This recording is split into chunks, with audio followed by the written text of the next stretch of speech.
ভূমিধস বিজয় হবে, শুধু বিজয় হবে না ইনশাআল্লাহ, এবং আমরা প্রত্যেকটা আসনে বিজয়ী হব ইনশাআল্লাহ। আসলে ঢাকা সদর আসলে গুরুত্বপূর্ণ আসলে একটি আসন আসলে গুলশান বনানী এলাকা নিয়ে। তো আপনি আসলে দীর্ঘদিন যাবত কাজ করছেন, আপনি এই কার্যক্রম নিয়ে কতটা আশাবাদী আমাদেরকে যদি একটু বলেন। আলহামদুলিল্লাহ, ঢাকা 17 আসন অবশ্যই বাংলাদেশের মধ্যে সবচেয়ে গুরুত্বপূর্ণ আসন, আর বিশেষভাবে এখন আমার যিনি প্রতিদ্বন্দ্বী তিনি আরও বেশি গুরুত্বপূর্ণ। তো আমি দীর্ঘদিন যাবৎ কাজ করছি এবং জনসমর্থন বিভিন্ন জায়গায় দেখে আপনারাই বিবেচনা করবেন যে আমি কতটা আশাবাদী। আমি মনে করি যে আমি ইনশাল্লাহ বিপুল ভোটে জয়ী হব ইনশাআল্লাহ। আরেকটা বিষয় একটু জানা ছিল যে আপনার প্রতিদ্বন্দ্বী প্রার্থী আসলে বিএনপি চেয়ারম্যান তারেক রহমান, তিনি আসলে দীর্ঘদিন আসলে তিনি দেশের বাইরে ছিলেন, এখন এসেছে, তাকে নিয়ে একটা আসলে মিডিয়া সহ সব জায়গায় একটা ক্রেজ তৈরি হচ্ছে। তো আপনি সেই ক্ষেত্রে কতটা কনফিডেন্স, বা আপনি আপনার কাজ দিয়ে জনগণের আসলে নিয়ে আপনি কতটা কনফিডেন্স একটু যদি জানান। না, এটা তো আপনারা মিডিয়ার মাধ্যমে, এখন তো আর আগের মতো এক জায়গার কথা আরেক জায়গায় বললে যে আপনি বিশ্বাস করবেন তা না। যেমন আপনি সকালে খেয়ে এসছেন, দেখা যাচ্ছে যে ভাত, আমি বললাম না আপনি রুটি খেয়েছেন, এটা কি বিশ্বাসযোগ্য? বিশ্বাসযোগ্য না। এখন মিডিয়ার মাধ্যমে খুব ক্লিয়ার দেখা যাচ্ছে কেমন জনসমর্থন, কেমন গণমানুষের সমাগম হচ্ছে। আপনারা গতকালকে দেখেছেন 2টা সমাবেশ হয়েছে, একটা মিরপুরে হয়েছে একটা আসনের, আর একটা বিভাগীয় সমাবেশ হয়েছে। সুতরাং সেখানে কেমন জনসমর্থন সেটা তো আপনারা নিজেরাই দেখতে পাচ্ছেন যে জনবিচ্ছিন্ন হয়ে পড়ছে দলটা। কারণ এই দলটা তো দীর্ঘদিন যাবৎ নাই, তারপরে 5ই আগস্টের পর থেকে সেই পুরনো যে রাজনীতির ধারা তারা সেদিকেই যাচ্ছে, তারা ভূমিকম্প নিয়ে আছে, তারা সেই মুক্তিযুদ্ধের চেতনার ব্যবসা নিয়ে আছে। সুতরাং যদি তারা সেদিকে যায় তাহলে অবশ্যই এই যে দেখছেন আপনারা সাধারণ মানুষের যাচ্ছে চারিদিকে, শুধু সারা বাংলাদেশ দাঁড়িপাল্লা।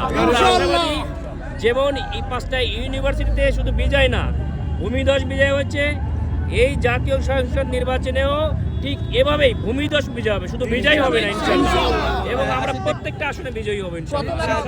রাজনীতি তারা তো পুরনো ধারা থেকে এখনো বেরোতে পারে, তখন তাদেরকে আরও সময় দিতে হবে, তাদেরকে জনগণের কাছে যেতে হবে, জনগণের মন জয় করতে হবে, তারপরে তারা ক্ষমতায় যাওয়ার চিন্তা ভাবনা করতে পারে। এখনও অনেক পাড়ি দিতে হবে, 5ই আগস্টের পরে তো তারা আসতেও পারে নাই। সুতরাং নতুন করে তাদেরকে সংসার গোছাইতে হবে, বালিশ খাতা কিনতে হবে, তারপরে আবার সংসার শুরু করতে মানুষজন দাওয়াত দিতে হবে। আমরা এগুলো অনেক আগে থেকেই গুছিয়ে রাখছি, জনগণ আমাদের সঙ্গে আছে। আমরা নিউ জেনারেশন এদেশকে একটি সন্ত্রাসমুক্ত, চাঁদামুক্ত, সম্প্রীতি রাজনীতি চাই, তারা ভেদাভেদের রাজনীতি চায় না। আমরা ওটাকেই মানুষকে দিতে চাচ্ছি এবং ওটার মধ্যেই আমরা আছি, আমরা থাকবো এবং আমরা বিজয়ী হব ইনশাআল্লাহ।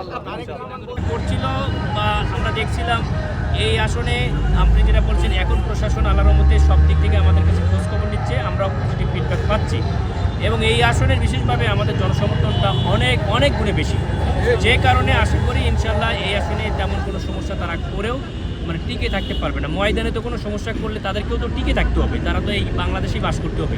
তো আমরা আশা করি এই আসনে তাদের এরকম কিছু করে আসলে তাদের জন্য থাকা একটু কষ্টকরই হবে, আমরা দৃঢ় বিশ্বাসী। লাস্ট প্রশ্ন আমি আবার একটু রিপিট করবো, আপনার প্রতিদ্বন্দ্বী প্রার্থী হচ্ছে বিএনপি চেয়ারম্যান তারেক রহমান। আসলে উনি বাংলাদেশের চেয়ারম্যান, দীর্ঘদিন দেশের বাইরে ছিলেন, এখন তাকে নিয়ে একটা ক্রেজ তৈরি হচ্ছে। আপনি সব মিলে কেমন কনফিডেন্ট, বা আপনি কেমন আসলে প্রত্যাশা করছেন? এখন তাকে কি আপনি মনে করেন তাকে কি জনগণ অ্যাকসেপ্ট করছে? আপনি একটা দলের চেয়ারম্যান, আপনাকে হইলেন, কিন্তু আপনাকে তো অ্যাকসেপ্ট করছিল জনগণ, দীর্ঘদিন তো তিনি ছিলেন না। আপনি আপনার দৃষ্টিতে জনসমর্থন দেখে কি মনে করতেন, তাকে কি বাংলাদেশের জনগণ অ্যাকসেপ্ট করতে পারছে? আপনি কি দেখলেন আজকে কয়েকদিন যে জনসমাবেশ হচ্ছে বিভাগীয় শহরে, সেখানে একটা মাঠের 2/3 ফাঁকা থাকছে, এটা তো একটা লজ্জাকর হয়ে যেতে না। সুতরাং ওখানেও যেমন সমর্থন জনগণ অ্যাকসেপ্ট করছে না, এখানেও মানুষ করবে না, এটা তো মানুষ দেখিয়ে দিচ্ছে। সমালোচনা কি বলবেন আসলে? আমাকে নিয়ে ষড়যন্ত্র, তারা এটা তাদের মূল কাজ না, তারা যে একই সব বয়ান নিয়ে আসতেছে, এটাও তাদের আগের যারা ছিল তাদেরও একটা ষড়যন্ত্রেরই, সেরকম তারা করতে পছন্দ করে। কখন করে? মানুষ যখন জনবিচ্ছিন্ন হয়ে যায়। আমরা মানুষের সঙ্গে বিশ্বাসী, মানুষ আমাদের সঙ্গে আছে, আমরা এটাকে সামান্যতম প্রক্ষেপ করি না। যখন এটা করছে তখন তাদেরই সম্মান চলে যাচ্ছে, তখন শিক্ষাগত যোগ্যতা নিয়ে কোশ্চেন উঠছে, এবং আমরা মানুষের সঙ্গে কোনোদিন প্রতারণা করি নাই, ভবিষ্যতেও করবো না। আপনারা দেখেছেন আমাদের যে ডিগ্রি নিয়ে কোশ্চেন উঠছে, তখন আমেরিকা থেকে অনেকে বলেছে যে ডাক্তার সাহেবের যে ডিগ্রিটা আছে তাদের কয়জন সেটা উচ্চারণ করতে পারে। খুব অল্প দেশেই এই ডিগ্রিটা আছে, এবং মানুষের জন্য আমরা কাজ করে যাচ্ছি। তাদের এই ষড়যন্ত্র করে থাকতে পারে, আমরা সেটা নিয়ে সমালোচনা যেতে চাই না। আমরা মানুষের জন্য কিছু করতে চাই, আমরা সন্ত্রাস মুক্ত করতে চাই, আমরা দুর্নীতি মুক্ত করতে চাই, আমরা চাঁদাবাজ মুক্ত করতে চাই, আমরা গুন্ডামি মুক্ত বাংলাদেশ মানুষকে উপহার দিতে চাই।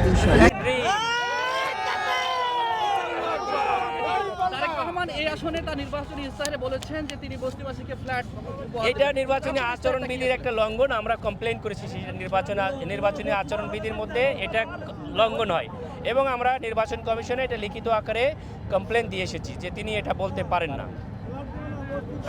সাকসু নির্বাচন আসলে বন্ধ করে দেওয়া হয়েছে, এটা কি কেন? এটা জনবিচ্ছিন্ন হয়ে গেছে, তারা বুঝতে পারছে। আপনারা দেখেছেন সাকসুন এই যে জগন্নাথ নির্বাচনে তারা হারলো, জনগণের প্রতি তাদের আস্থা নাই। তারা চিন্তা করছে সেই ফ্যাসিস্ট আমলের জীবন ভাঙা ক্যাসেট বাজিয়ে এখন চলছে। নির্বাচনগুলোতেও তারা যদি মনে করে সেই আগের ফ্যাসিস্ট আমলের রাতের ভোট, গুন্ডা হুন্ডা, এই যে ঠান্ডার নির্বাচন করবে, তাহলে তারা এখনও বকার স্বর্গে বাস করছে। তাদেরকে মানুষের কাছে দিতে হবে, মানুষকে ভালোবাসতে হবে, নির্বাচন জয় করতে। কারণ এখনকার নির্বাচনটা দেখেন যে আন্দোলনটা হয়েছিল, এই আন্দোলন কিন্তু শুধু কোনো দলের হয় নাই, এটা গণমানুষের আন্দোলন। ভোটের অধিকার এবার গণমানুষরাই আদায় করে ছাড়বে। সুতরাং কোনো দল সেই গুন্ডামি করে টিকতে পারবে না। সকলকে আবার ভালোভাবে কঠোর হস্তে দমন করবে, জনগণ তাদেরকে সহায়তা করবে। আমরা এদেশকে সন্ত্রাস চাঁদাবাজ মুক্ত করেই ছাড়ব ইনশাআল্লাহ। যে পয়েন্টটা ছিল সেটা ছিল শেষ ট্রাম্প কার্ড, পরাজয়ের আগে মানুষ উল্টাপাল্টা বকে। আমার মনে হয় আমাদের বিরোধী পক্ষ সেই একই ধারায় যাচ্ছে।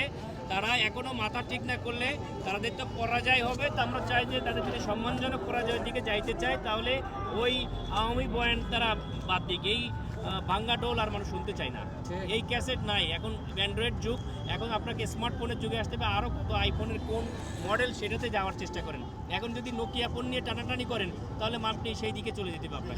নির্বাচনের ঠিক আগ মুহূর্তে পরিকল্পিত না, কারণ আমি এখানে দীর্ঘদিন যাবৎ কাজ করেছি এবং আপনারা যখন দেখবেন তখন গণমানুষের সমর্থন দেখবেন। আমার সঙ্গে বড় কোনো প্রতিদ্বন্দ্বিতা হবে না। আমরা বিপুল ভোটে জয়ী হওয়ার কথা ইনশাল্লাহ। মানুষের যে সমর্থন ইনশাল্লাহ। আমরা ফ্যামিলি কার্ড দিচ্ছি, আপনি কি দিচ্ছেন? আমরা আমরা আমরা আমরা মানুষের ফ্যামিলি কার্ড দিচ্ছি না, আমরা মানুষের ফ্যামিলি মেম্বার হচ্ছি ইনশাল্লাহ। আমরা মানুষের ফ্যামিলি মেম্বার হচ্ছি। ফ্যামিলি কার্ড আপনার সেখানে দিলেন, যেমন গ্যাসে কার্ড ভরতে যেতে হয় না, অনেক সময় দেখা যাচ্ছে গ্যাস নাই, টাকাও নাই। সুতরাং আমরা মানুষকে কার্ড দিয়ে এরকম ধোকার রাজনীতি করতে চাই না। আমরা সরাসরি মানুষের ফ্যামিলি মেম্বার হয়ে যাব, মানুষের অধিকার আদায় করবো ইনশাল্লাহ।